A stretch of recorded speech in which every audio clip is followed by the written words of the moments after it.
오늘 이 영상을 통해서 가정에서 예배 드리시는 우리 성도님들께 말씀을 나누기 전에 먼저 몇 가지를 당부해 드리고자 합니다. 먼저는 우리 교회는 계속해서 주일날 예배당에 함께 모여 예배 드리고 있다는 것입니다. 물론 이 말이요, 전염병의 위험이 있어도 무조건 모여야 된다, 혹은 어떤 사람들이 주장하는 것처럼 하나님이 지켜주시니까 우리는 전염병 같은 거 상관없어 라고 하는 그런 주장이 아닙니다. 사실 지난 몇 주 동안 저에게는 계속해서 이번 주일, 돌아오는 주일에는 예배 드릴 수 있을까가 가장 큰 고민이었습니다. 근심이었죠. 전염병의 상황 가운데 여러 사람이 모이는 것은 분명 위험합니다. 그리고 주일 예배라고 하는 것은 율법의 형식 가운데 매이는 것이 아니기 때문에 우리는 피치 못할 상황 속에서 예배당에 함께 모이지 않고도 예배 드릴 수가 있습니다. 다만 우리가 너무 쉽게 예배를 포기하는 것은 아닌가라고 하는 염려가 또한 있었습니다. 지금은 이 전염병의 위험이 이유가 되지만 시간이 지나면 또 다른 어려움, 불편함 혹은 귀찮음 때문에 주일 예배를 너무나 쉽게 포기해버리는 것이 우리에게 습관이 되지 않을까, 그것이 염려가 되었습니다. 그래서 한편에는 전염병의 위험을 근심하였고, 다른 한편에는 예배의 소중함을 우리가 너무 쉽게 포기하는 것이 아닌가를 걱정하였습니다. 그리고 우리의 상황을 보았지요. 그래서 당회가 함께 결정한 대로 이 지역에, 그리고 주변 지역에 확진자가 없는 동안에는 최대한 조심하여서 예배 드리기로 결정한 것입니다. 가정에서 예배드리는 분들을 비난하거나 그것이 잘못되었다고 말씀드리는 것이 결코 아닙니다. 그리고 예배를 앞서서 중단하거나 온라인 예배로 전환한 교회들을 비난하는 것도 결코 아닙니다. 다만 우리의 상황과 우리의 결정에 대해서 정확하게 아시고 불필요한 오해나 불필요한 생각들을 갖지 않으시기를 바랍니다. 그리고 또 한 가지 꼭 당부드리고 싶은 것은 온라인 예배라고 하는 최근에 많이 이야기되고 있는 이 예배의 형식에 대한 것입니다. 이미 온라인 예배를 드리고 있는 교회들을 비판하기 위한 것은 결코 아닙니다. 각각의 상황 속에서, 또 급박한 상황 속에서 결정한 일들이지요. 다만 아무리 생각해도요, 온라인 예배라고 하는 말은 합당하지 못한 것 같습니다. 저는 그저 가정 예배면 충분한 것 같습니다. 비상시국이기 때문에, 여러 가지 어려움이 있는 상황이기 때문에 가정에서 함께 예배드리는 것입니다. 우리가 꼭 예배의 장면을 영상으로 찍어서 그 영상을 실시간으로 보면서 내 집에서 그것을 보고 있으니까 우리는 온라인으로 연결되어서 예배드린다?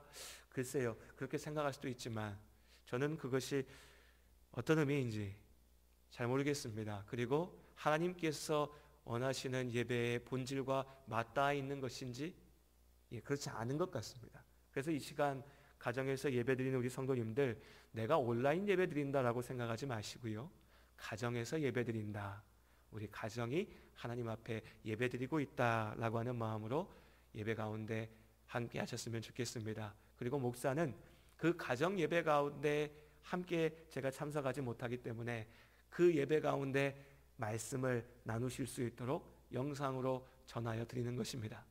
온라인 예배를 드리고자 한다면 우리도 얼마든지 실시간으로 영상을 송출하여서 유튜브 등을 통하여서 볼 수 있을 겁니다. 하지만 굳이 이 영상을 따로 녹화하여서 전해드리는 이유이기도 합니다.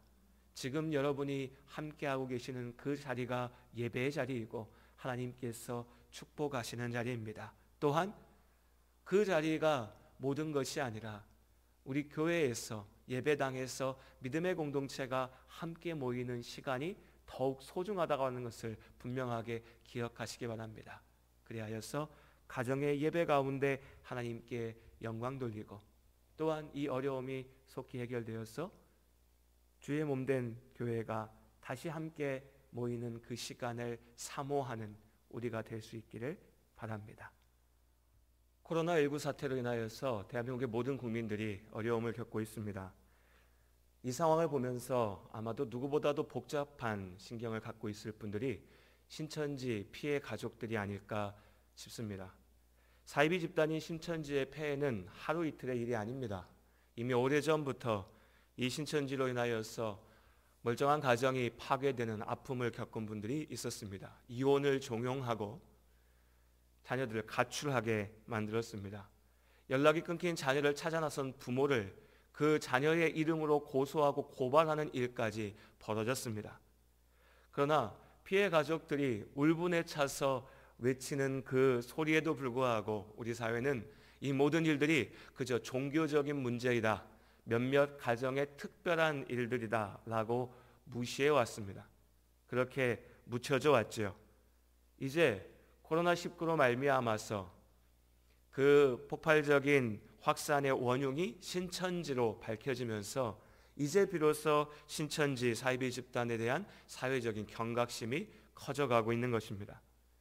신천지는 교회에 잠입하여서 그리스도인들을 현혹하고 교회를 분열시키는 것을 소위 전도라고 주장합니다. 사실 신천지뿐만이 아니죠.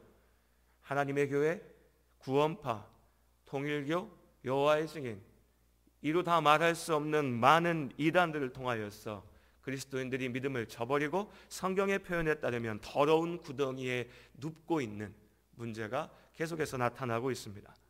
이러한 이단의 문제는 어제 오늘만의 일도 아닙니다. 이미 마태복음에서 예수님께서는 거짓 선지자들이, 거짓 교사들이 와서 거짓된 복음을 주장하며 사람들을 미혹할 것이라고 말씀하셨습니다. 그 말씀 그대로 초대교회 가운데 여러 이단들이 나타나서 교회를 공격했지요. 오늘 베드로후서를 기록한 베드로는 교회를 공격하는 이 이단의 무리들로 인하여서 근심하고 있었습니다. 그리고 마지막까지 주의 몸된 교회가, 구원받은 성도들이 그리스도의 복음의 진리 안에 온전히 서고 교회를 지킬 수 있도록 오늘 우리에게 권면의 말씀을 전하고 있습니다. 하나님께서 베드로의 입을 통하여서 우리에게 말씀하고 계십니다. 우리는 하나님의 말씀인 성경이 증거하는 구원의 길을 믿습니다. 곧 예수 그리스도께서 우리를 죄에서 구원하시기 위하여서 십자가에 달려 죽으시고 부활하셨다고 하는 사실을 믿습니다.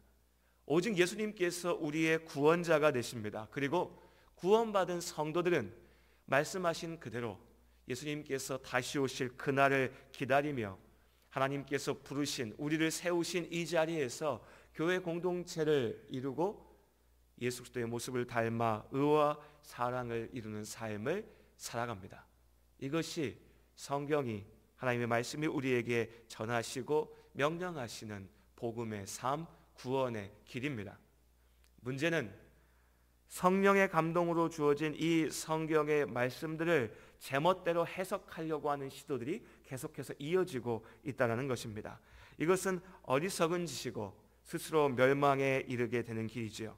특히 성경의 거짓된 해석을 가지고서 사람들을 꿰어서 미혹하게 하는 거짓 선지자들, 거짓 선생들, 곧 이단 사이비들이 분명하게 있습니다. 오늘의 말씀은 이들의 분명한 특징들과 한계를 보여주고 있습니다. 그리고 오늘날 21세기 대한민국에 있는 거짓 선지자들, 이단 사이비들 역시도 2000년 전에 사도 베드로를 통하여서 지적했던, 하나님께서 알게 하셨던 그 문제들, 그 한계를 동일하게 보여주고 있습니다. 오늘 2장 1절부터 3절까지의 말씀, 그리고 이어지는 말씀들을 통해서 우리가 이것들을 볼 수가 있는데요. 무엇보다도 거짓 선지자들과 거짓 선생들은 주님을 부인합니다. 2장 1절의 말씀이지요. 백성 가운데 또한 거짓 선지자들이 일어났었나니 이와 같이 너희 중에도 거짓 선생들이 있으리라. 그들은 멸망하게 할 이단을 가만히 끌어들여 자기들을 사신 주를 부인하고 임박한 멸망을 스스로 취하는 자들이라. 예수 그리스도께서 십자가에 보혈의 죽으심으로 그리고 부활하심으로 우리를 구하셨습니다. 우리를 사셨죠.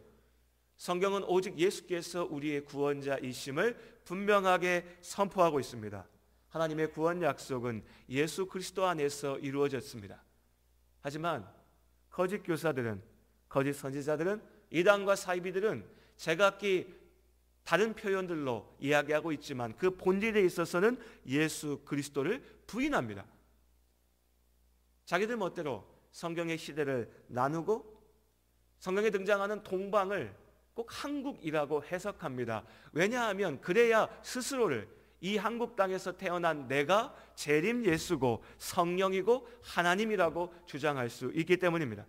누군가는 감추어서 교묘하게 드러내고 누군가는 대놓고 이야기하는 차이는 있을 수 있지만 본질은 동일합니다. 이들은 예수 그리스도의 십자가의 죽으심을 부정하고 스스로가 구원자라고 이야기하고 있습니다. 심지어는 예수님께서 십자가에서 죽으셨기 때문에 실패한 구원자라고 입에 담을 수 없는 말들로 예수를 욕하기도 합니다. 기독교에 외피를 두르고 있지만 성경의 구절들을 짜맞춰서 스스로 성경이 이야기하는 구원자라고 주장하고 있지만 정작 성경이 분명하게 증거하는 예수 그리스도를 부정하는 것이죠. 마태복음 24장의 말씀에는 예수님께서 분명히 우리 가운데 다시 오실 것이지만 그 때와 시는 누구도 알지 못한다라고 말씀하고 계십니다. 하지만 스스로 하나님이라 자처하는 이들은 애시당초 이 성경을 거짓을 그럴듯하게 포장하는 도구로 이용하였을 뿐이기 때문에 자신들이 그 때를 알고 그 시를 알고 자신들이 재림주의고 혹은 몇 날 며칠 어떤 시각에 그 주님께서 다시 오실 것이라고 거짓으로 이야기하고 있습니다. 그러니 여러분, 혹여라도 우리 가운데 그들도 이단 사이비들도 하나님을 말하고 성경을 이야기하고 있으니까 우리와는 다르지만 그들도 하나님을 믿는 사람들이 아닌가라고 가볍게 생각하는 분이 없기를 바랍니다. 세상 누구보다도 하나님을 믿지 않는 자들이 바로 이들 거짓 선지자들이고 거짓 선생들입니다. 그들은 결코 하나님을 믿지 않습니다.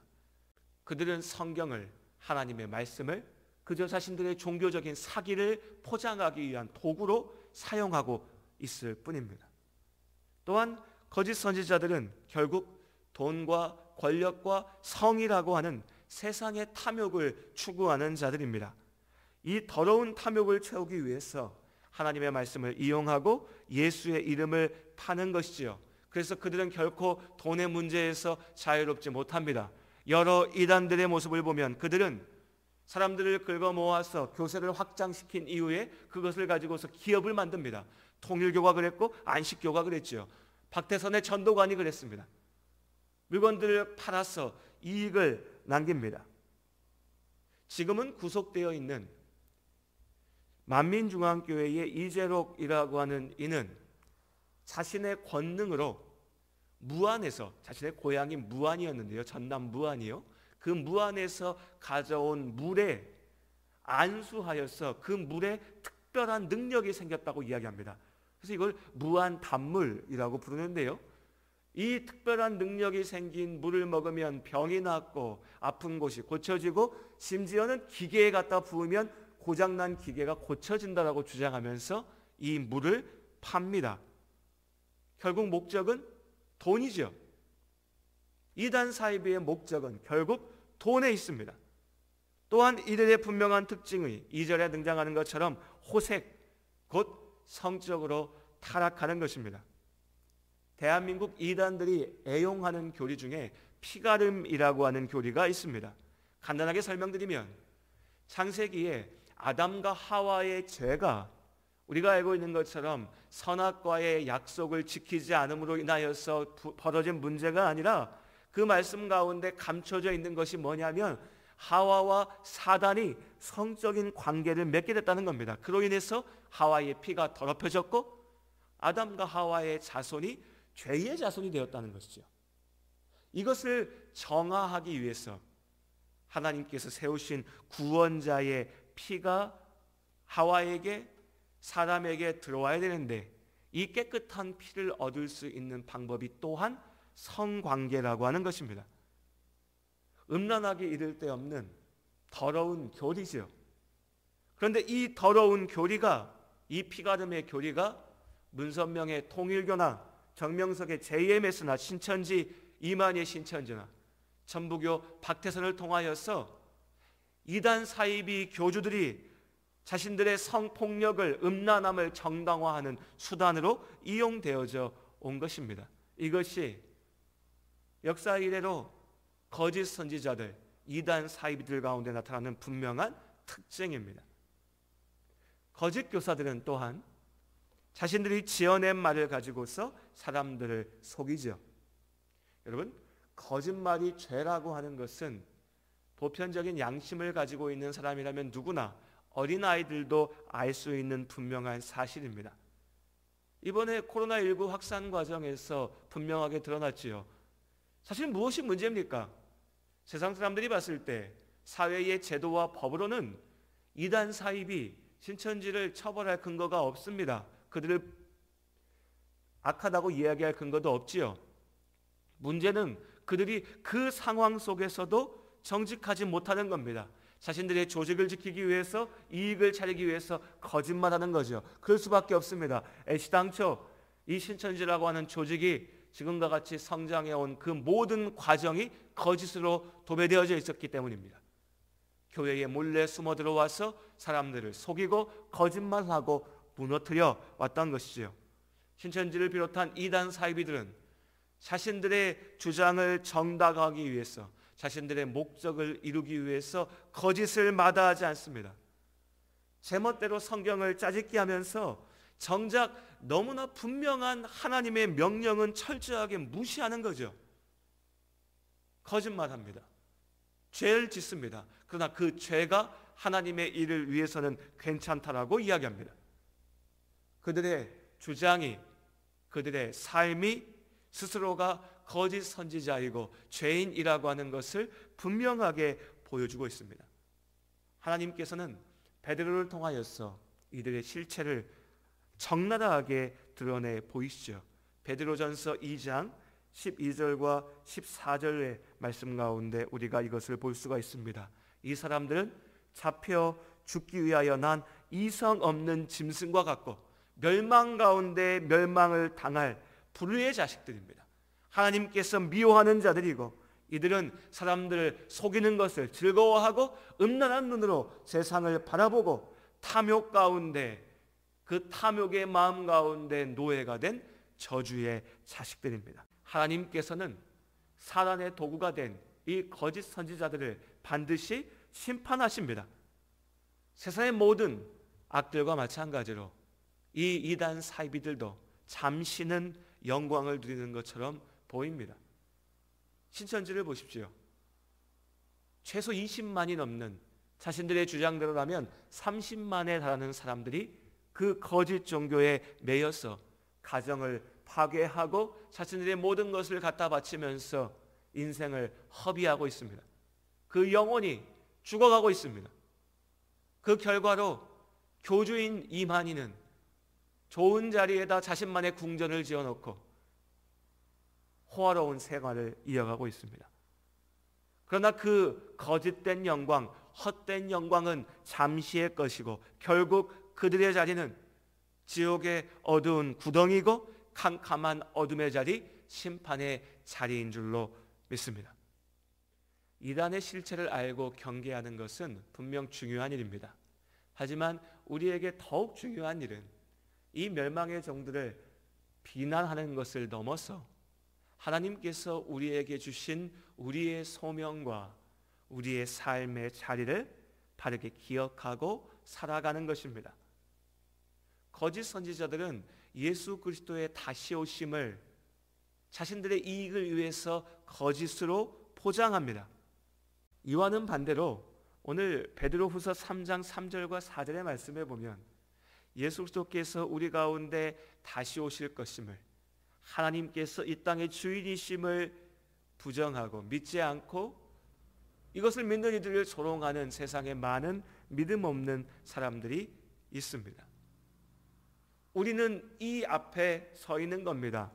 우리는 세상 앞에서 예수의 이름을 거짓되게 증거하는 거짓 선지자들과 하나님을 믿지 않는 많은 사람들 앞에서 복음이 무엇인지, 참된 구원이라는 것이 무엇인지, 그 구원받은 성도의 삶이 무엇인지 보여야 될 소명을 가지고 있습니다. 그런데 안타깝게도 때로는 정통교회의 목회자들, 장로들, 많은 성도들을 자처하는 이들 가운데서도 죄에 사로잡혀서 세상에서 손가락질 당하는 삶을 사는 사람들을 봅니다. 예수를 믿는다고 말하면서도 정작 예수 그리스도의 다시 오심이 없는 것처럼 우리의 모든 목적이, 영광이 이 땅의 삶에 있는 것처럼 살아가는 사람들을 봅니다. 다시 한번 말씀드리지만 중요한 것은 이단들 앞에서 선을 긋고 저건 이단이야, 저건 나빠, 우리는 정통이야, 우리는 올바라 라고 말하는 것에 있지 않습니다. 교회가 예수 그리스도의 복음을 믿고 구원받은 성도들이 믿음 없는 자들 앞에서, 이단 사이비의 거짓된 주장에 넘어간 이들 앞에서 주의 복음의 진리가 무엇인지, 바른 믿음의 삶이 무엇인지를 보이면서 살아가는 겁니다. 우리는 주님의 다시 오심을 기다리며 이 땅을 살아갑니다. 이것이 우리의 믿음입니다. 나의 기대대로 나의 인생이 풀리지 않을 때에, 나의 삶의 어려움이 닥쳐올 때에 우리는 왜 하나님께서 내 삶을 지키지 않으시냐, 왜 하나님께서 약속대로 속히 다시 오지 않으시냐라고 원망하고 불평할 때도 있습니다. 그런 우리에게 하나님께서 말씀하십니다. 베드로후서 3장 8절부터 10절까지 말씀이지요. 사랑하는 자들아, 주께는 하루가 1000년 같고 1000년이 하루 같다는 이 한 가지를 잊지 마라. 주의 약속은 어떤 이들이 더디다고 생각하는 것 같이 더딘 것이 아니라 오직 주께서는 너희를 대하여 오래 참으사 아무도 멸망하지 아니하고 다 회개하기에 이르기를 원하시느니라. 그러나 주의 날이 도둑같이 오리니 그날에는 하늘이 큰 소리로 떠나가고 물질이 뜨거운 불에 풀어지고 땅과 그 중에 있는 모든 일이 드러나리로다. 이어지는 말씀은 주님 다시 오심을 기다리는 우리의 삶의 자세를 분명하게 말합니다. 오늘 베드로후서 3장 8절부터 10절까지의 말씀은 하나님께서 우리에게 주시는 위로입니다. 우리는 왜 속히 오시지 않냐고 불평할 수 있지만, 답답해할 수 있지만, 하나님 언제까지 저 이단 사이비들의 죄악을, 세상의 조롱을 두고 보실 겁니까? 라고 불평할 수 있지만, 하나님께서는 가장 정확한 때에 가장 정확하신 모습으로 우리 가운데 다시 오실 줄로 믿습니다. 그리고 그 때를 믿음으로 기다리며 나아가는 우리에게 주시는 말씀이 이어지는 11절과 12절에 있습니다. 이 모든 것이 이렇게 풀어지리니 너희가 어떠한 사람이 되어야 마땅하냐? 거룩한 행실과 경건함으로 하나님의 날이 임하기를 바라보고 간절히 사모하라. 주의 날을 사모하며 하나님 앞에 거룩함과 경건함으로 살아가는 그 삶이 하나님께서 우리 가운데 보기 원하시는 모습입니다. 날마다의 삶 가운데 여러분, 이 경건의 모습을 잊지 마시기 바랍니다. 눈에 보이는 형식적인 경건이 아닙니다. 종교적인 열광의 모습이 아닙니다. 그것은 신천지가, 구원파가, 이단 사이비에 현혹된 자들이 우리보다 더 크고 멋지게 보여줄 수 있습니다. 하지만 하나님께서 우리에게 보고자 하시는 모습은 그런 거짓된 형식이 아닙니다.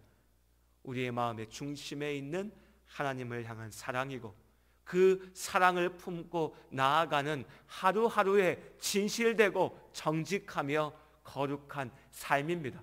성경의 말씀을 이용하는 것이 아니라 그 말씀에 순종하는 삶입니다. 결국에 세상의 탐욕을 쫓아가는 삶이 아니라 하나님 앞에서 살아가는 삶입니다.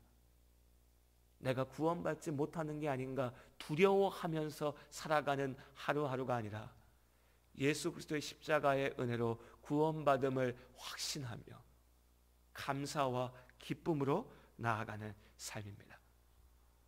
그 참된 진리의 삶 가운데 자유함이 있습니다. 기쁨이 있습니다. 감사가 있지요. 그리고 예수 그리스도의 사랑을 닮아가는 사랑의 삶이 있습니다.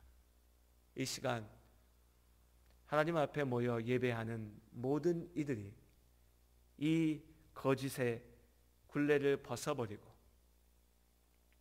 이 시간 하나님 앞에 나아가는 모든 이들이 우리를 현혹하고자 하는 거짓 선지자들의 꾀임에 넘어가지 않고 바른 진리 위에 서기를 원합니다.